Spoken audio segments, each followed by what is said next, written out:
Welcome back sa aming YouTube channel po. Kumusta po kayong lahat? Kayo po ba ay may experience o nakakuha kayo ng training? Nangangailangan po ang agency ng male or female sa posisyon na ito. Kailangan po meron kayong nakatapos kayo ng program, accredited school, na practical training sa posisyon na ito. So kung kayo po yun mga yon, pwede po kayo mag-apply, submit your resume sa aking email address. Kailangan po, marami pong position, marami pong candidates na kailangan ng agency sa position na ito. Kailangan lang po, at least meron kayong 2,200 hours na experience or training. Male or female po. Tapos, meron kayong at least completion or certification sa position na ito. Ang ating pong pag-uusapan is dalawa pong position pala ito para ang ating pag-uusapan, dalawang position. Una po yung aking nabanggit, marami pong kailangan sa agency, dapat may experience kayo at least 2,200 hours. Meron kayong certification as massage therapist. So, naalala ko may nag-email sa akin ng ganitong, meron siyang experience na massage. Sabi niya, ate, wala po bang massage therapist na hiring sa agency? So, ito na yon.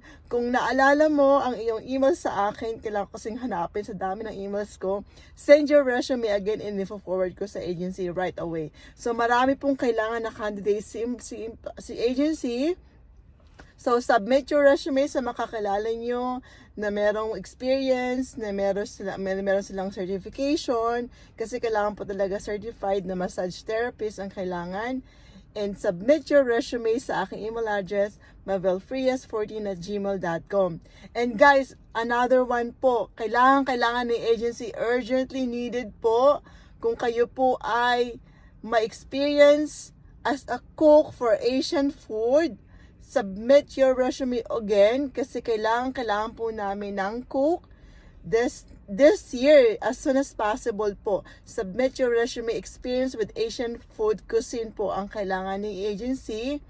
And also, when you submit your resume, ilagay nyo po sa inyong subject line kung anong position ang yun ang ina-applyan para po ma-forward ko direct po sa agency kaagad-agad. So, yun guys, 2 position for you na pwede yung applyan. Apply now. And again, sa aking email address, mavelfrias14@gmail.com. Guys, don't forget to like and subscribe po sa aming YouTube channel, Winona G. Devela. And thank you so much for all your support and for watching our videos and for sharing na rin po sa mga ating ibang kababayan na gustong makarating sa Canada. And also, I would like to congratulate po lahat po na nandito na sa Canada. And also, yung mga napili ni agency. So far, ito po yung na-print ko, nabasa ko na email na napili ni agency sa maintenance person po si Luel Lumasag.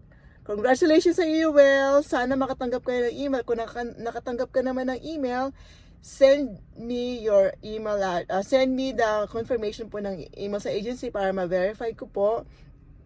And also kay Alfredo Jacobe, welder fitter po siya, natanggap na rin po siya, ay napili na po siya ni agency to move forward. Marami pa po nasa email address ko po. Sa mga emails, sa mga congratulations po sa inyo lahat, lalahatin ko na po in general. Congrats po sa mga nagpa-process, sa mga nag-submit, sa mga na-interview, at for interview pa rin po sa agency at sa employer. Marami pa pong darating this year. And I'm hoping I can see you all soon. Naku, ang dami ko talagang gustong i-meet. Gusto ko sana lahat ng nandito na ma-meet ko in person para at least makilala ko manan sila in person, hindi lang po sa email. Kaya nanghihingi po ako ng picture for me to at least makilala ko sila sa picture man lang, at kung pwede ko silang dalawin kasi within Canada lang naman po, pwede talang i-travel, pupuntahan ko po talaga sila to congratulate them in person. So thank you guys, thank you for all your support, and thank you sa lahat na nag-like at nag-subscribe sa aming YouTube channel. Please, you can also share this video sa mga ating mga kababayan na nangangailangan. And also guys, gusto ko lang po i-reveal sa inyo kung magkano po ang sweldo ng massage therapist sa Canada. So, tumataginting po na $35 per hour. Yun po yung entry level po ng massage therapist. And if you guys, as very kung meron kayong maraming experience, talagang ano na kayo, kilala na kayo, magaling kayo magmasahe, you can earn as much as 3-digit po dito sa Canada for annually po yon, like 100,000 a year. Oh my God, tumataginting pong ganun pong kalaki kasi kailangan po talaga ng massage therapy dito sa Canada. Kasi we all get tired, right? So kailangan natin mag-relax, paminsan-minsan or every week pwede natin gawin, every 2 weeks pwede natin gawin. Madali po ang kita po as a massage therapist dito sa Canada. Kasi marami po talaga nagpapamasahe. So, and also guys, share ko rin po yung sahod ng cook. The maximum po ng sahod ng cook is nag-range po siya sa 45 to 75,000 per year. Depende rin po sa experience niyo kung gaano kayo ka-experiensyado na cook.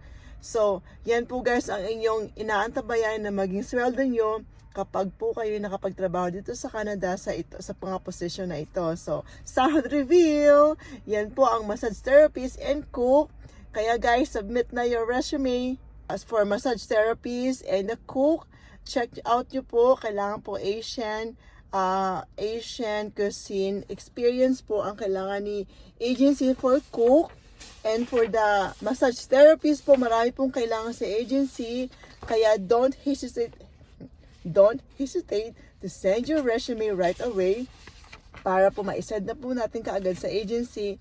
And the agency will review your...